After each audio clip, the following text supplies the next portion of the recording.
Underrated. Underrated favorite. Movies you might have missed. Underrated. That's when you got to get that like 1990s scrappy dude voice like, yeah, we underrated and now we back. But here you go in the sack with the movies that you might have missed. Yeah, alrighty.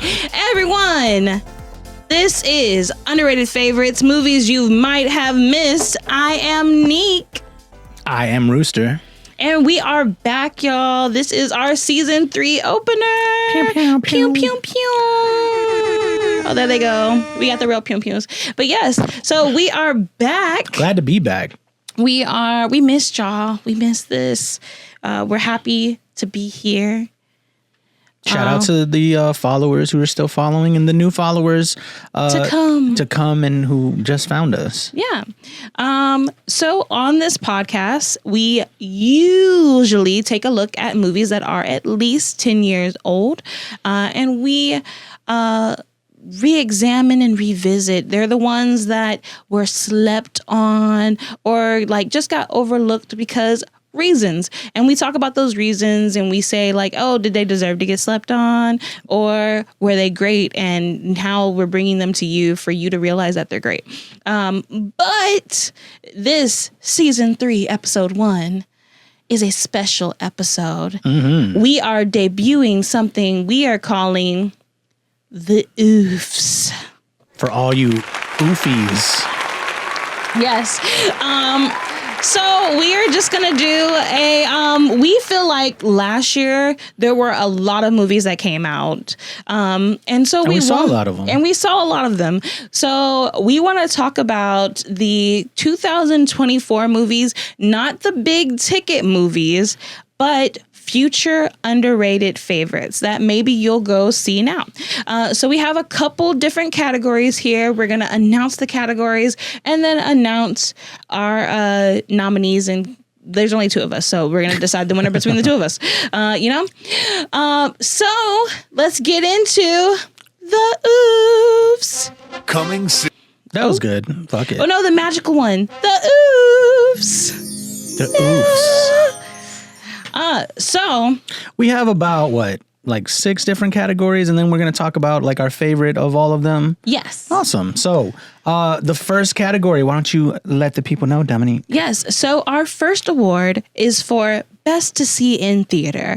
So these are the movies that were actually worth paying the money and leaving your home to see. So, Roost, who are you nominating for the Best to See in Theater? Should I nominate like 3 or what should I do? I mean, it's our show. Okay, I'm going to give you like 3 and then I'm going to pick the one that I think. Alien Romulus, definitely nominated. That's a high hitter. I mean, I don't know if you... I mean, I think it's going to be underrated. Horror movies, and they don't really get their shine at the awards anyway. So, yeah, let's do it. Okay, cool. In a Violent Nature. I think over time this one might become underrated. I think it's popping right now. Smile 2. I think you had to see that in theaters, actually. And I think more to the point with that one, I'm going to say that I think we fucked up by not seeing it in theaters because I think the experience of it, because we kind of felt a way about it, like, but it had some like elite moments where we were like, damn. And as I think back on it, like the scene with like the weird possessed dancers scene, like that would have been less corny if it wasn't at home, on a Tuesday. So, okay. Those are my 3. What are yours?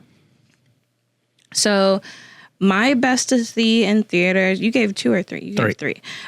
So I will say one of them's impossible, but I feel like it should have been Caddo Lake that went straight to Max. That's one. I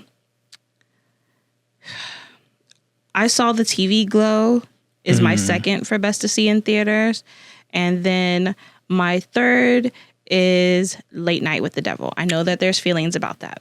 But so Caddo Lake, I feel like was just a great movie. And I feel like they had a lot of just like the cinematography in it, the shots. They had these long sweeping shots that I think would have been so like, we have a pretty large TV, I guess, Flex. but I think it would have, I think it would have been so much better to like just see it on a big screen and then like to hear the was layers very of sound because there's also like specific sounds mean things for that movie, like they're precursors for things. So I think being able to see that in theater would have been amazing.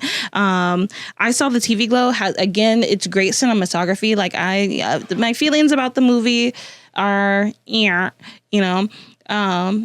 but there's a lot of beautifully shot scenes that I feel like seeing it on the big screen would have been amazing. And then Late Night with the Devil we did see in theater, and I saw the TV Glow in theaters.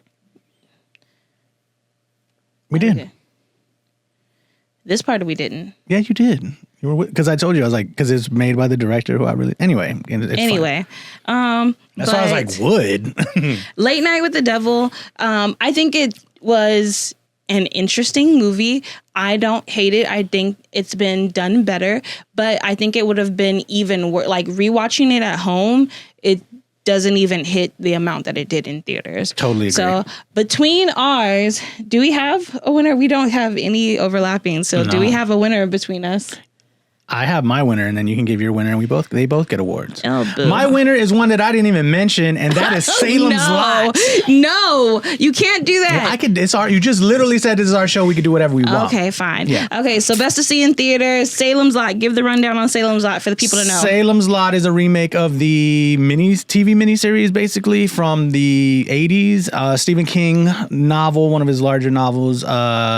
It's a Stephen King staple in that there's a writer who's kind of cool, comes to Ben a town. Myers. Yep. Who comes into town that he grew up in. No, I don't need all that. Thank you, though. Yeah, I'm just going to give the Rooster rundown on this.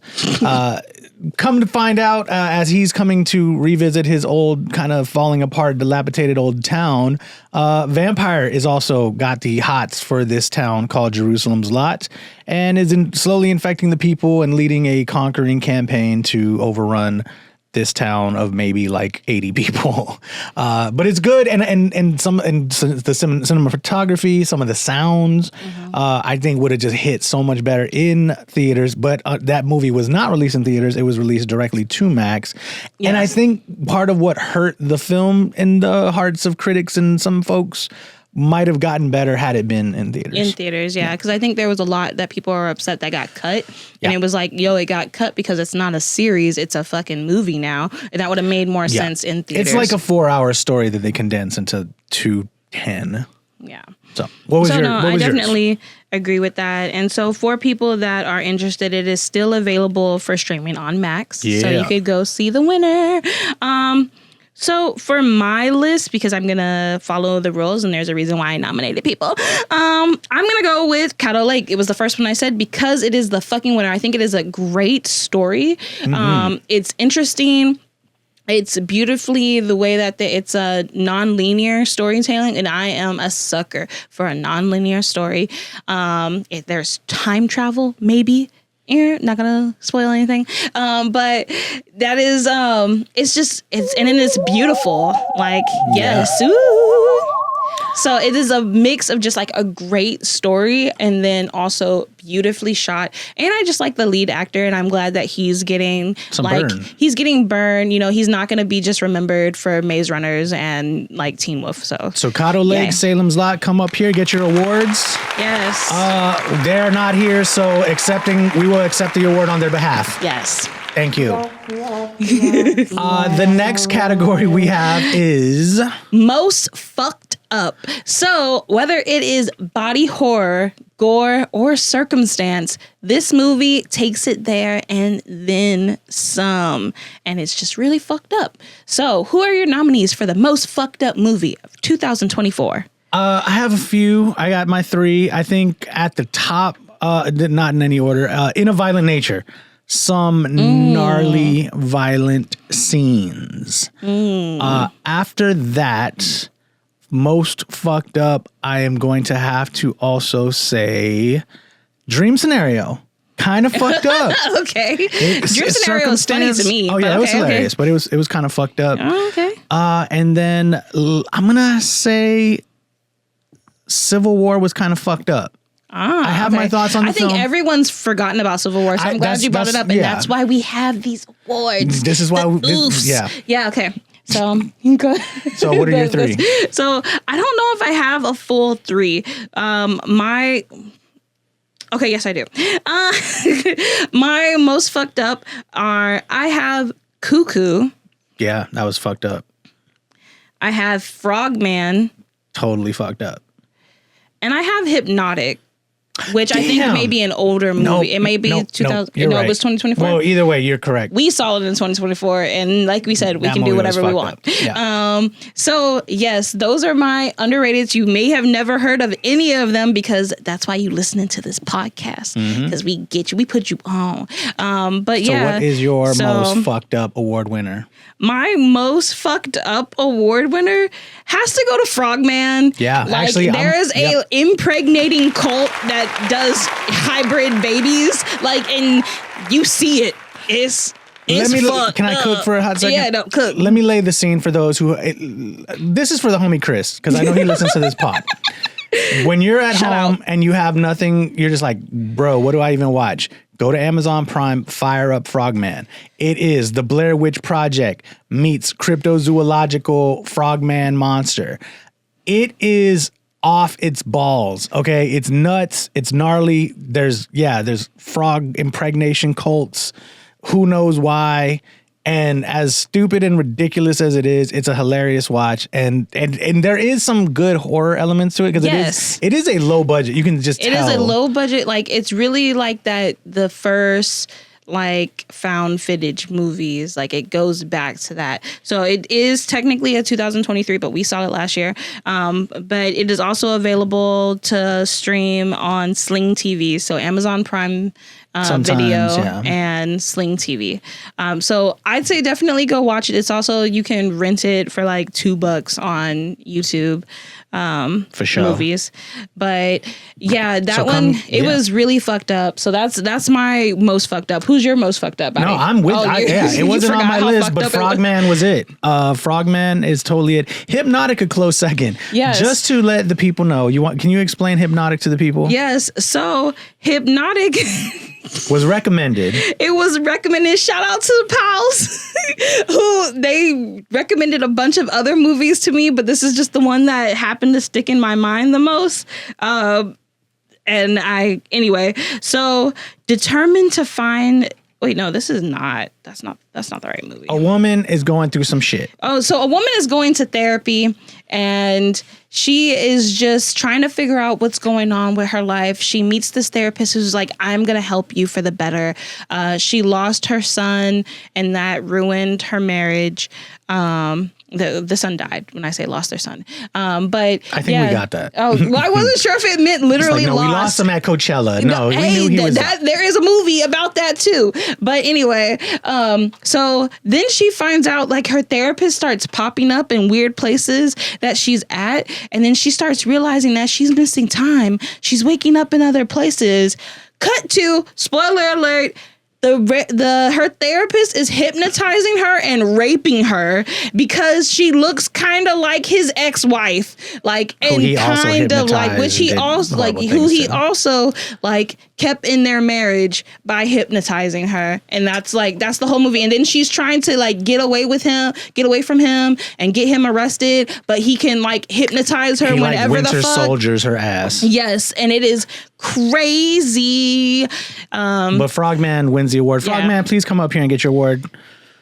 The people from Frogman cannot accept this award, so we will be accepting it on their behalf. All right, the next OOF award category. The next OOF award is Watch While on Your Phone. So these are future good, bad movies or historically mid movies, but they are movies that are worth your time, but not all of your attention.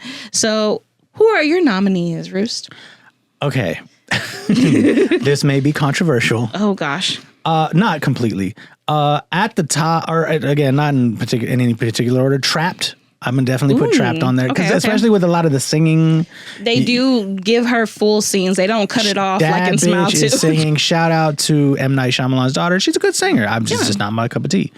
I'm gonna say Poor Things. oh gosh, yeah. Not an underrated. Would you think It got a lot of burn. It got awards But and is anyone nominations. still out here the year after being like, "Yo, Poor Things"? No, Okay, because so yeah, have the phone on for that one because there's a lot of just unnecessary fucking. if you just want to like, you have been That's really not- yeah, it's wanting not to good see fucking. Emma Stone's like titties, like there you go. Hmm. But like it keeps going, and you don't. It's not even like you said, good fucking. Like you're not getting anything out of it except for like, oh, that's happening, and that's happening, and it's still happening. Still happening. Yep. So get that. Okay, that's your And nomination. then my third one is Lovely, Dark, and Deep.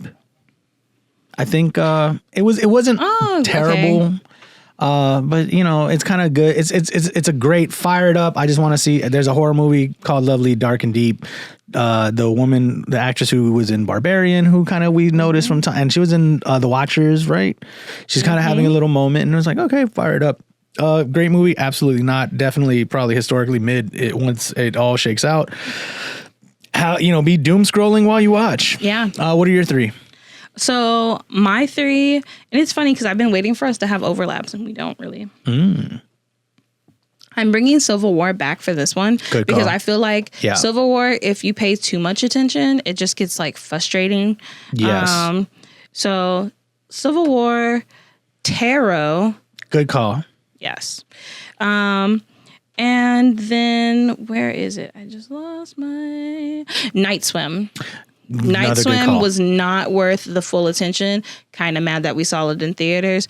But yeah, Night Swim. yeah. So tarot, there's a haunted tarot deck and some bitches play with shit that they don't know about and they get got.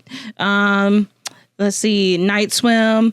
There's a pool, haunted swimming pool. that is haunted, and a man Gets possessed by the haunted swimming pool. basically.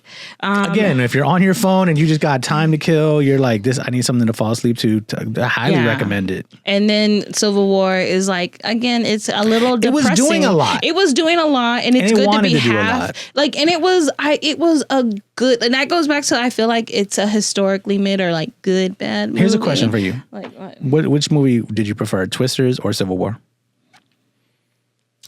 Twisters was a better hang. That's true. I mean, like, I don't think it's fair comparison. Yeah, let's go jump on some tornadoes. Yeah, versus like your fascism democracy. taking Yeah. over, and we're This having is to go your through future. war zones. Yeah.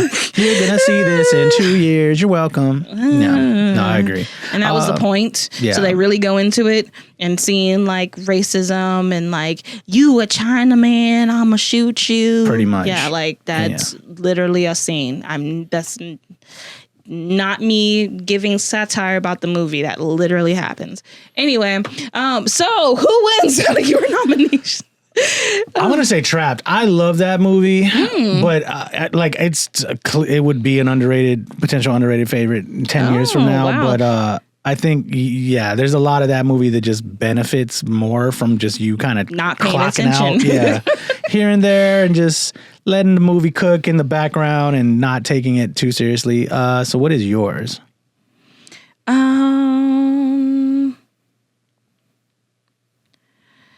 Man. I think we were just talking about Civil War. I'm going to say Civil War just because I like Civil War as It was a movie. shot awesomely. I think it's worth seeing. I think people need to see it. I think it's hard to watch. And so that's why I give it this category. Like, be doing something else while you watch it so that you don't get depressy. So that's my winner. I agree. I think I think Civil War was a really cinematic movie in that, like, on the screen it had to be on the big screen. Yes.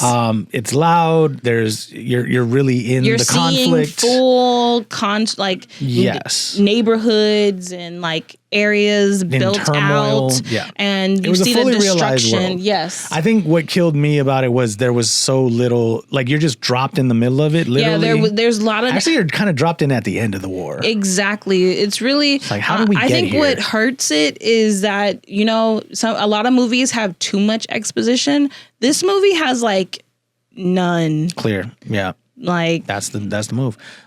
So yeah, Trapped, come up here, get your award, and Civil War. Accepting this oof on behalf of Josh Hartnett and the director of Civil War is Dominique and I. The next oof award category is The Biggest Fumble. So these are movies that have amazing concepts, should have been amazing, but were terribly executed. So, who are your nominees? Chibi I has think one. our producer is chiming in for this award. I have thoughts. Go ahead. I have thoughts. What's your funny? And it could be argued that it doesn't quite fit into the concept of this pod because it was very recognized. Okay. But I am hoping that it gets forgotten in the annals of history. Is it The Substance? And 10 years from now, it is one of those like, I've never heard of this movie. Sure. What movie is it? Because in concept, could have been brilliant, but Emilia Perez was so fucking bad. Fumbled it hard. We did not watch that. Amelia Perez, come get your award for biggest fumble. Like it did not need to be a musical, and that music sounded like it was written by Chat GPT. Damn. Those lyrics were trash. No one in that movie could sing. It was Don't just do that. Selena Gomez has a. she not in this movie. Oh, She outgrew it. Not in this movie. It was just, and the concept is great. so what I'm hearing is Chibi will debut his screenplay for Yeah, You know, Netflix. not Amelia Perez. Maybe what is It what needs is to a, be. It I'm needs like, what's to a be, similar name? It needs to be remade, not as a movie, by the director of City of God. Oh, That's what needs to happen. Ooh, that is very interesting. He's That's still what- around. That's what needs to happen. But that movie was trash, and I'm hoping 10 years from now it's forgotten, and then people are like, "What?" And then you go I back. think people and it's like, people have forgotten it already if it wasn't for the controversy. Yeah. Yeah, like the that's what controversy, for people sure. remember, not the movie. So I think you're gonna get your wish. So there you go. yeah. Yeah. What are your three What are movies? yours? Dom? And listen, didn't even have three. Just to like we have the one winner from Chibi. So, Roos, are you? No, you kick your three first. Me, my three for the biggest fumbles. So already mentioned Tarot. I feel like Tarot could have been on the same level as, because we do underrated favorites. They're not great horror movies, but I think it could have been as good as Ouija Origins. Yeah. And it wasn't. I think they like leaned too much into like the teen horror movie aspect, and it just was stupid. So that's one biggest fumble.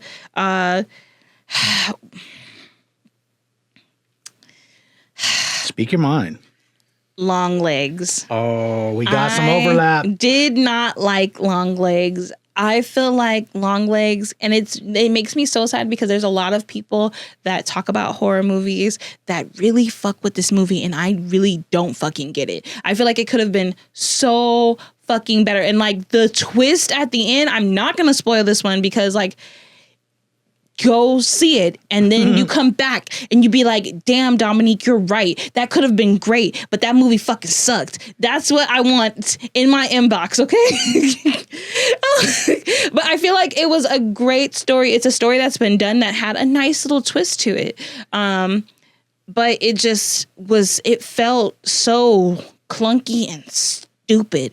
Like, just there's choices, good choices and bad choices. Anyway, the epitome of this biggest fumble. And then for my last one, I'm gonna say Night Shift. Wow. Okay. We got some overlap. Oh, really? Yeah. Oh, wow, baby. Okay, so that's Night Shift is about, or we'll only talk about it if it wins because that's been our pattern a little bit. But go ahead. So my three are Long Legs. Same Happy reason. birthday. Happy birthday. Night Shift as well. Okay. And Maxine. Ooh, okay. I feel like a lot of people feel that way about Maxine. Yeah, big There's a lot of fumble. people. So for me, my award winner is Maxine. And the reason I think you could argue Long Legs or Night Shift, but Maxine writing the trilogy, writing the wave of the Triple X or X and then Pearl, and there was so much hype. I think it was shot amazing. I still ride for Mia Goth. I think she's a really interesting actress on the You way do love up. her. And then especially like with Mickey, I forget her last name, who just won for Honora. I think they're kind of both these new young ingenue actresses that are kind of fascinating to see and actually have some chops. But the way the Maxine story kind of just landed for me, it just didn't do it, man. It was, they took us to the sex and hyper pornographic 80s, and you kind of feel like, and they had some amazing actors in it, like Kevin Bacon had come out for it, like some other big names as well, and it was kind of real milk toast for what I was expecting. What about you though? What's your winner? Do you remember the 3 that I nominated? Long Legs, Night Shift, and something else. I don't remember what the third was, but Tarot. That's what it was. Yes, Thank you.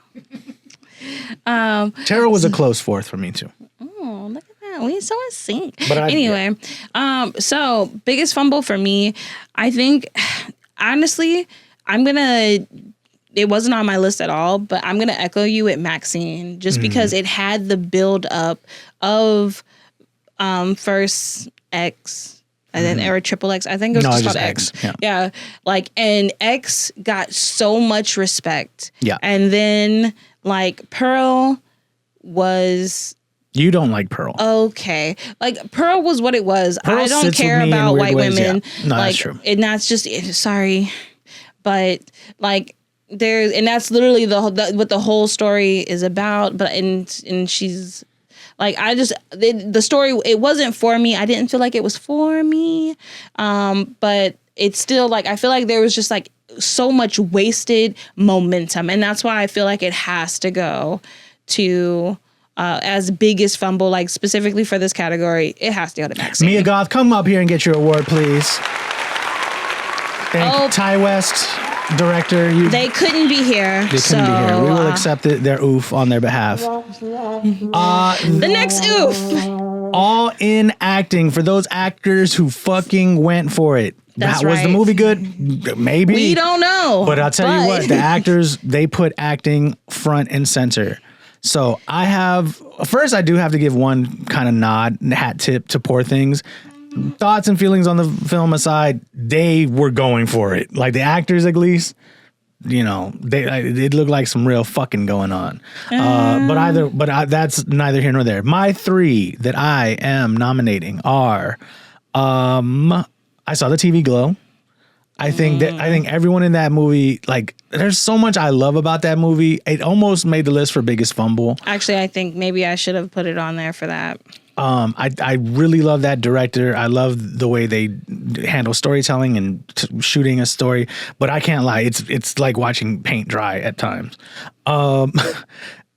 Milk and Cereal, which I don't think you saw, and it's on YouTube, but that movie, it's an indie movie where the actors are really, really committed. And I think it's one of those films when we talk about how independent movies can still be really good, so long as everyone's buying in, everyone buys in on Milk and Cereal. I highly recommend that movie. And then lastly, Good Boy, which I don't want to spoil anything about yet. Actually, I'll just tell you now, Good Boy is my winner. And maybe I think that should have been in most fucked up. I think no, that was close. Shit, yeah. And so now we'll talk about it. What are your 3? So shit. Okay, now I'm just like shit. So my 3 for this one for all in acting, I was gonna go with I saw the TV Glow because I agree with that one. Carry On. That's a good call. Because they were all like, it's not as... It's funny. It's the not action. It's not as much of a movie. Like it's not a like world building or anything like that. It's a specific scenario, but like they're just in it. Jason Bateman is an asshole in it. And that new guy... whoever, I forgot who his trying to name make him a is. thing. They're trying to make him a thing, but like he is just like he's in it, and they are so serious and like in the scenario. Like they go for it in that movie, and it's what makes that movie great. So sorry, I got distracted by talking about Carry On. But so all in acting.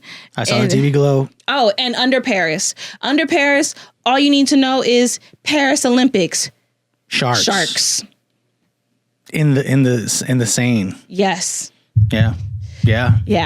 So it. that's all you fucking need to know, and everyone is fucking in it. It is serious. With this award, as I was looking at our list, there's a lot of potentials because you could even throw Late Night with the Devil. Yeah, they were all in. They were Immaculate. I would even say The First Omen. I agree with The First Omen. For me, Good Boy is my winner. What's your winner?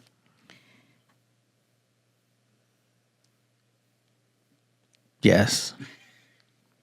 My winner, I'm going to go with one that I didn't nominate. There's no rules to this. The police are not going to take us away yet. I know, but I hate it. Anyway, Dream Scenario is actually my all in because Nicolas Cage is the king of going all the fucking in. He was long legs, for God's sake. He was but so in Dream Scenario, he is such a regular person. It's so crazy to see him go all in on being regular. And when I say that, his concept of regular is nuts. It is, and then everyone just kind of feeds in and it folds in on itself in a beautiful way. That is my all in acting. Go see Dream Scenario. Yeah. So quick 2 minutes on Good Boy. Oh, okay. We going in on Good Boy. Okay. Just quick 2 minutes on Good Boy. Y'all aren't ready. It was a Swedish horror movie. Gonna just paint the picture for you. Young girl, likes her friends, social media and such. She's on Tinder, meets a guy of her dreams. They hit it off so well.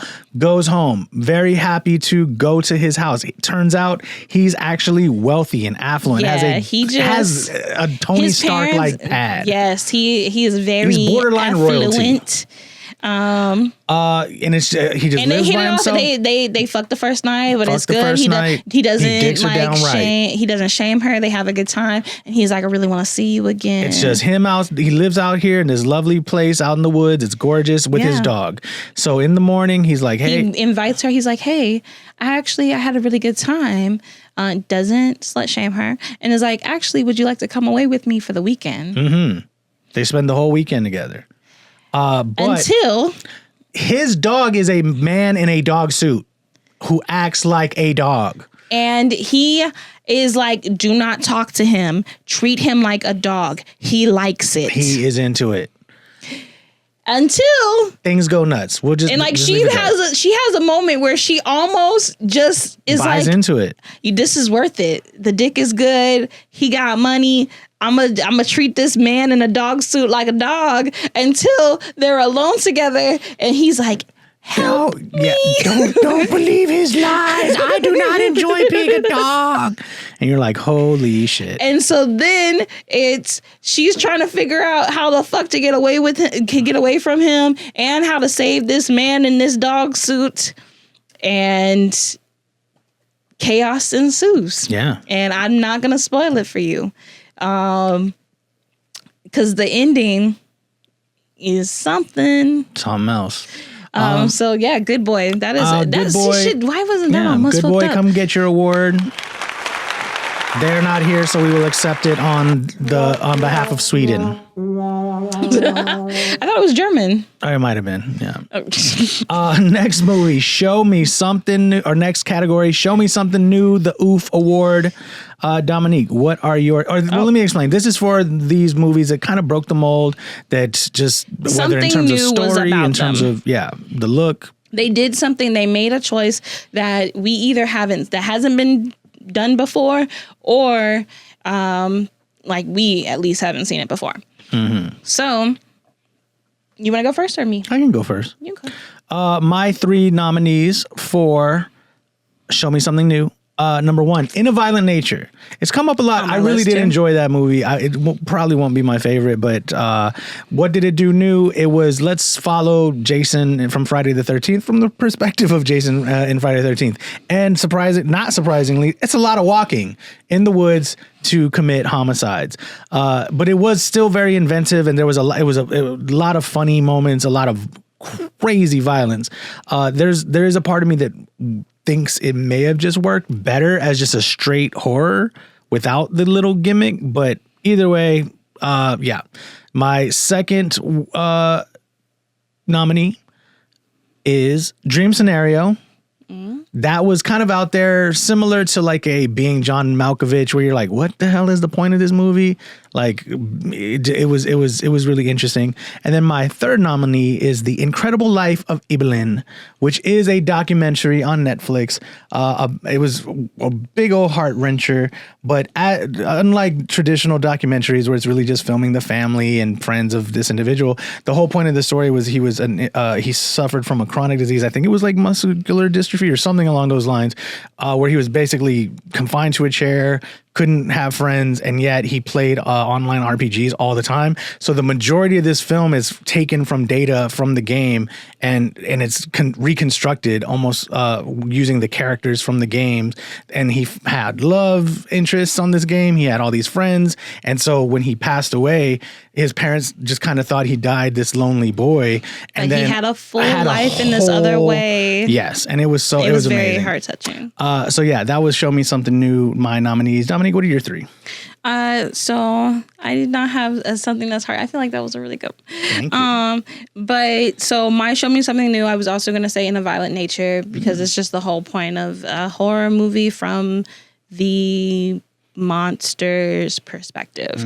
So there's that. I was going to say also, It's What's Inside. That's a good So it was a new twist on like body swapping. And I'm not going to go into it. It's like because Dr. and Jekyll, Mr. Hyde, but Mr. Hyde is your friends, and there's all like of y'all are fucked 7 of y'all, and you're all jumping around. Yeah, it was great. And so, yeah, it's like, it was really good. I think it was a good twist on things. And then for my third, I'm going to go with The Watchers. And so the thing about The Watchers is like, it's been done before. This is a me thing because I love the Fae. And by love, I mean I'm terrified of them and they are real. But so this is a interesting way that they've done it. It's a mix of like history. It's a mix of just like the circumstances were done in a weird way that was really like new and fresh and interesting to me. So those are my 3. So who is your winner? I was going to ask you who's Oh, your my winner. winner, The Incredible Life of Ibelin. Yes. It was a really touching film, and I love a good documentary, but this one was you only need to watch it once, really. But it was really interesting seeing how they used the gameplay to tell the story of this person. So, what is your winner? My winner is definitely no. My winner is It's What's Inside. Like, because it's such a good, fun watch. Like, I wouldn't even call it a horror movie. Like, it's kind of like a suspense comedy. Yeah. If that makes sense. But yeah, / mystery. So go see it. I think it's a good movie. It's something that's fresh. There's just enough twist in it that it keeps you interested. It's not a watch on your phone, but you could. Like, I think that's my Show Me Something New. And so now we come to the end. Wait, oh, sorry, we didn't present the awards. Incredible Life of Ibelin. And which one did you choose? It's What's Inside. It's What's Inside. Come get your awards. Thank you. Oh, they couldn't be here, so we accept it on their behalf. The last category, the last award, the most coveted of this afternoon, goes to our favorite of 2024 for these potential future underrated favorites that we saw. Do you even want to give nominees, or do you just want to give you the one that you chose? Oh no, let's give nominees. All right, so yeah, I guess so. So for me, some underrated favorites. I actually did enjoy Night Shift. It's underrated for reasons, but I think I could just fire that up and just let it burn, and I'm fine. I definitely have to also give some props to Immaculate, because You were on that movie's dick. I'm still on that movie's dick. Sydney Sweeney really went for it in a film that she doesn't go for it. She gets down and dirty with it, and it was pretty interesting. And then I would have to say the next one, I had it picked and then I completely lost it. Hold please. I'm gonna say It's What's Inside. Oh, That's my third nominee. What are for yours? fave overall last year. So my fave overall of last year, actually, Under Paris, because I fucking love shark movies. It's a good movie. It's a good shark movie. It's a really good new shark movie. I feel like we haven't had like new shark movies that are actually fucking good. Right. Iron Claw. We started off. Is that going to be underrated? Yeah, think no you're one's right. literally no Actually, one's yeah. talking about it anymore. That's a great point. Like, And I know a lot of people who I mention it to, and they're like, "Isn't that the wrestling one?" It's like, yeah, I was like, never saw it. I'm like, okay, I'll definitely go see Iron Claw. Yes, Iron Claw is so heartbreaking. So much great acting. Great acting, heartbreaking, beautiful. Like, yes. There's a reason why it's on my list for favorite. And your third. So what is it? Oh my gosh, where am I? Under Paris, Iron Claw, and then Caddo Lake. Well, actually, it's a tie between Caddo Lake and Salem's Lot. They're like, I loved both of these movies. Both of these movies I wish had been in theater. Like, they are so good. Like, Salem's Lot is just, I love the little black boy in it, and he saves the day time and time again. And he's such a good like avatar insert, like for you to like be living this through. And he is just with the shits, and he is on go, and I love that. And then with Caddo Lake, the story is so interesting. I'm sorry, I got 4 nominations. That's just it is what it is. I've done it. And So who is your winner? all of them. Yeah, we can do that. Yes. Caddo Lake, Salem's Lot. What were the other two? Under Paris. And Iron Claw. Iron Claw, come get your awards. Yes. The one I'm going to pick, I actually Salem's Lot really came close to being, it may be my own personal underrated favorite, but for me, the underrated favorite film of 2024, if I'm just sort of being as objective as possible, is It's What's Inside. I think that movie, come get your award. I think it's on Netflix. You can fire it up anytime, but do it in a time when you're just kind of like, I want to watch a movie. Don't put it on just to like... to have in the background. Nah. Because you're going to be confused. Because it has enough twists that you need to pay attention. Yeah. So that concludes the oofs. It was a lovely time. 2025 oofs, y'all. And this is season 3, and we're very happy to be back. Back. We're doing a couple of different things. We'll see y'all every other week until we don't. And we're gonna have some guests next week. Hopefully the homie Chris will be on the pod with us. But until then, this is a Gemini's production. Please follow us on Instagram, Underrated Favorites Pod. If there's some oofs that you would like to give to films that we didn't mention, by all means DM us on Instagram, oofs pod, Underrated Favorites Pod on Instagram. Follow Gemini's production on Instagram. Our producer is Chibi. Thank you all so much for being here. I am Neek. And I am Roost. And we are out of here.